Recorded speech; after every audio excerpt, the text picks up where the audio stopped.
আসসালামু আলাইকুম, সবাই কেমন আছেন? আমি ব্যক্তিগতভাবে আইপিএল বয়কট করছি।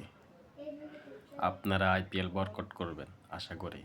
কেন করবেন? কারণ আমাদের মোস্তাফিজকে কলকাতা নিয়েছিল, এখন সে কলকাতায় মোস্তাফিজকে রিলিজ করে দিয়েছে। সুতরাং আপনারা কেউ আইপিএল দেখবেন না, আর কেউ বাজি ধরবেন না। আপনারা আইপিএল নিয়ে অনেকেই বাজি ধরেন, ওগুলা থেকে বিরত থাকেন। আর কেউ আইপিএল দেখবেন না, আইপিএল খেলা নিয়ে কেউ কোনো ভিডিও বানাবেন না। আশা করি আপনারা সবাই ভালো থাকবেন। আর দয়া করে কেউই আইপিএল নিয়ে কোনো ভিডিও বানাবেন না, কারণ আমাদের একটা ম্যাচ ছিল, আমরা অনেক আশা বেঁধে ছিলাম যে আমরা আইপিএল ম্যাচগুলো দেখব, কিন্তু আমাদের সেই আশা আকাঙ্ক্ষা তারা ভেঙে দিছে। তাই আমরা আইপিএলকে বয়কট করছি, আপনারাও বয়কট করুন। সবাই ভালো থাকবেন। আসসালামু আলাইকুম।